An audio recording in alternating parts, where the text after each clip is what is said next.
অলস টিয়া। একটা ঘন জঙ্গলে একটা অশ্বত্থ গাছের উপর অনেক টিয়া পাখি থাকত। শিকারী কখনো ওদের ধরে নিয়ে যেত, কখনো ওদের বাচ্চাদের। তাই সবাই মিলে ঠিক করলো যে ওদের জায়গা পরিবর্তন করা দরকার। অনেকটা দূরে একটা তাল গাছ খুঁজে বার করলো। তাল গাছ লম্বা বলে শিকারীরা ওখানে অব্দি উঠতে পারত না। পাখিদের সর্বেসর্বা সবাইকে নিজেদের বাসা তৈরি করতে বললেন। নতুন জায়গা দেখে টিয়া পাখিরা বেজায় খুশি, আর খুশিতে টিয়া টিয়া করতে থাকলো। কিন্তু তাদের সর্বেসর্বা সতর্ক ছিলেন আর নতুন জায়গার নিরীক্ষণ করতে লাগলেন। উনি দেখলেন যে ওই গাছের গায়ে একটা ছোট্ট লতা আছে। তখন তিনি সব টিয়াদের নিচে ডাকলেন, তাড়াতাড়ি নিচে এসো, এই গাছের গায়ে যে লতা আছে তাকে এখনই বার করতে হবে। সব টিয়া পাখিরা নিজেদের বাসায় বিশ্রাম করছিল। ওরা ওখান থেকেই নিচের ওই লতাটাকে দেখতে আরম্ভ করলো আর বলল, মোড়ল মশাই, আপনি অযথা চিন্তা করছেন। এই ছোট্ট লতা আমাদের কি কষ্ট দিতে পারে? ওদের সর্বসর্বা ওই লতাটাকে উপড়ে ফেলার কারণ বোঝাতে লাগলো।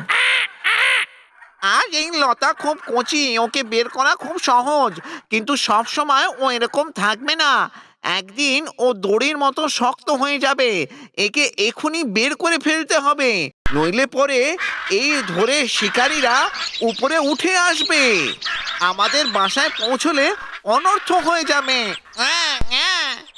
সব টিয়া পাখিরা নিজের নিজের বাসায় বসে আনন্দে দিন কাটাতে লাগলো।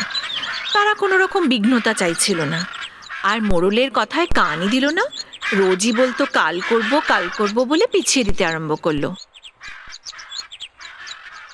তাতে কি হলো, লতাটা ধীরে ধীরে বেড়ে উঠল, আর একদিন ওই লতা একটা শক্ত দড়িতে পরিণত হলো। এবার পাখিরা চেষ্টা করে ওই লতাটাকে উপড়াতে পারল না। একদিন ঠিক যেমনটি সেই সর্বেসর্বা ওদের সাবধান করেছিল, ঠিক তেমনটি হলো। একটা শিকারী ওখানে এসে ওই লতাটাকে দেখতে পেল। সেই লতার সাহায্যে সে গাছে চড়ে উঠল, আর সব টিয়া পাখিদের বাচ্চাদের তুলে নিয়ে সে সেখান থেকে চলে গেল। সব টিয়া পাখিরা দাঁড়িয়ে দাঁড়িয়ে দেখলো, কিচ্ছুটি করতে পারল না। ওই ঘটনার পর সব টিয়া পাখিরা ওই গাছ ছেড়ে চলে গেল। ওরা বুঝতে পারল যে তাদের সর্বেসর্বার কথা শোনা ওদের উচিত ছিল, কিন্তু তখন অনেক দেরি হয়ে গেছিল।